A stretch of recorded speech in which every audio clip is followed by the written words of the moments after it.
ডোকরা শিল্পের জাদুতে সেজে উঠছে বালুরঘাটের সৃজনী সংঘ। নজর কেড়েছে আলোকসজ্জাতেও। ৫৯ বছর পূর্ণ করে এবছর বালুরঘাটের সৃজনী সংঘের পুজো মণ্ডপে ফুটে উঠছে হারিয়ে যাওয়া এক ঐতিহ্যবাহী শিল্পকলা ডোকরা শিল্প। ভারতীয় সংস্কৃতি ও লোকশিল্পীকে পুনরুজ্জীবিত করতে এবং হরপ্পা মহেঞ্জোদারোর সেই প্রাচীন শিল্পসত্তা মানুষের সামনে তুলে ধরতেই ক্লাব উদ্যোক্তাদের এই নতুন প্রয়াস। জলপাইগুড়ি থেকে আগত বিশিষ্ট শিল্পীদের হাতে তৈরি করা হচ্ছে এই মণ্ডপের শিল্পকর্ম।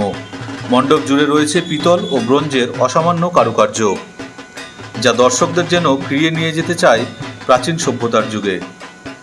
প্রতিমার সাজসজ্জাতেও রয়েছে ডোকরা শিল্পের ছোঁয়া। অলঙ্কৃত মুকুট, পোশাক ও গহনার মাধ্যমে প্রতিমা যেন এক জীবন্ত শিল্পকর্ম। মণ্ডপ জুড়ে থাকা আলোকসজ্জা এই শিল্পের জাদু আরও উজ্জ্বল হয়ে উঠছে। বিশেষভাবে তৈরি মাটির মূর্তি, নকশা ও শিল্পকর্ম প্রদর্শনীতে যেন অতীতের স্মৃতি ফিরে এসেছে নতুন রূপে।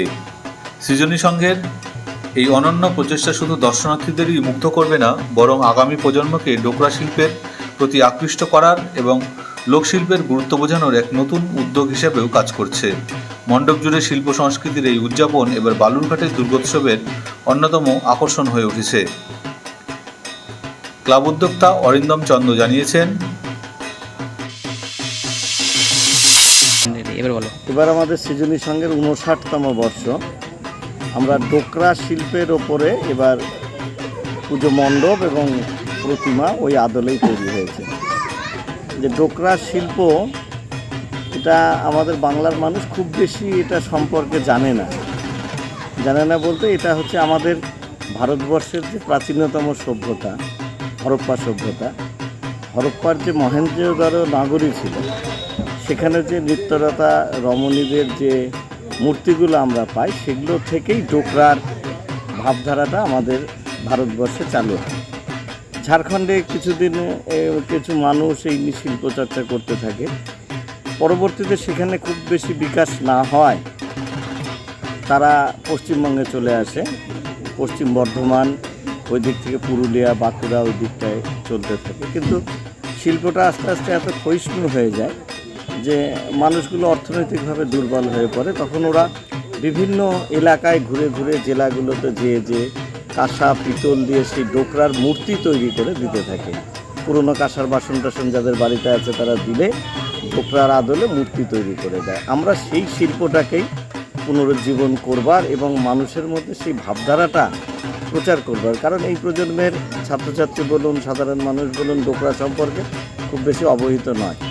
সেটা তুলে ধরবার এবং সেই আদলে অনেকেই দেখেছে, সেই আদলে মূর্তি নির্মাণ করে একটা ভারতীয় সংস্কৃতি যে পুনরুজ্জীবন ঘটানোর যে বাসনা, সেটা কিন্তু আমরা চেষ্টা করছি আমাদের এবার পুজো মণ্ডপ এবং প্রতিমার মধ্যে। কোথাকার শিল্পী কাজ করছে? আমাদের প্যান্ডেলার্স যিনি, তিনি জলপাইগুড়ির, কিন্তু যেহেতু পশ্চিম মেদিনীপুরে ব্যাপক পরিমাণে ডোকরার একটা প্রসার ঘটেছে, তাই আমাদের শিল্পী যারা কাজ করছে সকলেই পশ্চিম মেদিনীপুরে। ওরা ওখান থেকে এসে এখানে মণ্ডপটা নির্মাণ করছে। আলোকসজ্জা বা তার কোথা থেকে এসছে? আলোকসজ্জা আমাদের এখানকারই লোকাল মানুষ, ত্রিমোহিনীর মানুষ, উনিই করছে, বরাবর আমাদের করেন উনি। তবে আলোকসজ্জায় উজ্জ্বল আলো, ভালো আলো, মানুষের মনোরঞ্জন করবার মতো আলো আছে। সৃজনী সংঘ পুজো ছাড়াও সাধারণ মানুষের কাছে কী কী সামাজিক কাজে? আপনারা জানেন যে আমরা দেখতে পাচ্ছি যে মহালয়ার দিন থেকে ঘটা করে বিভিন্ন পুজো মণ্ডপ বালুরঘাটেরই, রাজ্য শুধু বলবো না, ঘটা করে উদ্বোধন করছে। ওখানে অনেক আধিকারিক বসে আছে। আমরা আগামীকাল চতুর্থীর দিন আমাদের পুজো মণ্ডপের উদ্বোধন করব। এখানে একটা রক্তদান শিবিরের মধ্য দিয়ে, যে এই সামাজিকতার বার্তা, যে আমরা জানি বহু থ্যালাসেমিয়ার রোগী আছে যারা এই কিন্তু উৎসবের মধ্যেও রক্তের জন্য হন্যে হয়ে ঘুরছে। তাদেরকে রক্ত দিয়ে আমরা এই সামাজিক দায়িত্ব পালন করব। তাছাড়াও আমরা প্রচারের অন্ধকারে থেকে বেশ কিছু কাজ করবার চেষ্টা করছি।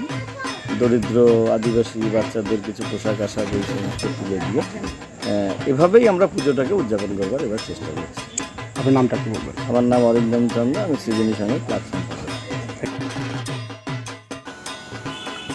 দক্ষিণ দিনাজপুর থেকে সীমান্তের কথার বিশেষ প্রতিবেদন।